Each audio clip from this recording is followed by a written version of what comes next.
செத்த எலியை தூக்கி இந்த பையன்கிட்ட கொடுத்தார். இந்தாடா இதை வச்சு நீ பொழைச்சுக்கோ. இது கிண்டல். செத்த எலி சாப்பிடறதுக்கும் ஆகாது, எதுக்கும் பிரயோஜனம் இல்ல, தூக்கி எறிஞ்சார். அவன் பார்த்தான், ரொம்ப நன்றி ஐயா, இது உங்க வாழ்த்தா ஏத்துக்கிறேன். இது அவமானப்படுத்த வீழ்த்துவதற்கு கொடுத்தது. ஆனா அந்த பையன் என்ன பண்ணா, அந்த எலியை எடுத்துட்டு அந்த ஊருக்கு போனா. அந்த ஊர்ல அன்னைக்கு சந்தை. பொறிக்கடலை வியாபாரி ஒருத்தன், அவன் ஒரு பூனை வளர்த்தான். ஏன்னா பொறிக்கடலை எலி நிறைய வரும், ஒரு பூனை வளர்த்தான். பூனைக்கு எலி உணவு. இந்த பையன் நேரம் அவன்கிட்ட போய், ஐயா நீங்க வளர்க்குற பூனைக்கு இந்த எலிய சாப்பாட்டுக்கா எடுத்துக்கோங்க, அதுக்கு பதிலா எனக்கு கொஞ்சோண்டு ஒரு பட்டாணி கடலை கொடுங்க. அவனுக்கு ஒன்றும் பெரிய காரியம் இல்லை. இவ்வளவு பட்டாணி கடலை அள்ளி கொடுத்தான், எலியை வாங்கி பூனைக்கு போட்டான். ஒரு வேளை பால் வைக்கிற வேலை மிச்சம். இவன் என்ன பண்ண, அந்த பட்டாணி கடலை வாங்கிட்டு போய் அந்த சந்தையிலேயே ஒரு துண்டை விரிச்சு அதை கூறு கட்டி, ஏன்னா காசு கொடுத்து வாங்காத கடலை, ஒரு கால்படி கடலை கிடைச்சது, அதை வச்சான். வச்சு கூறு கட்டி ஒவ்வொரு கூறும் 4 நாள் வச்சான். அது ஒரு 5 கூறு 6 கூறு வந்து 1,000 ரூபாய் கிடைச்சது.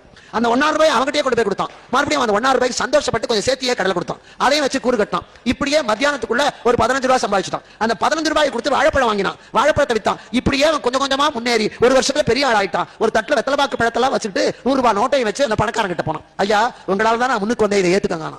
நீ யாருன்னே தெரியலையேப்பா, ஒரு வருஷத்துக்கு முன்னால ஒரு செத்தேலியை கொடுத்து இதை வச்சு பொழைச்சுக்கோன்னு சொன்னீங்களே, அந்த செத்தேலியால தான் நான் பொழைச்சேன். செத்தேலியால பொழைச்சேன். ஆமா ஐயா, நீங்க கொடுத்தீங்க, நீங்க கொடுத்ததை கெட்டியா பிடிச்சுக்கிட்டேன். எது கொடுத்தாலும் அதை வச்சு முன்னுக்கு வரணும் வைராகியத்தோட, அதை வச்சு தான் நான் முன்னுக்கு வந்தேன். வீழ்த்த கொடுத்ததை வாழ்த்தக்கூடியதாக மாற்றினானே, அதுக்கு பேர் தான் வெற்றியோட முதல் படியே தவிர லட்சம் ரூபாயை கொடுத்தாலும் சூதாடி விட்டு வரணும் இல்ல.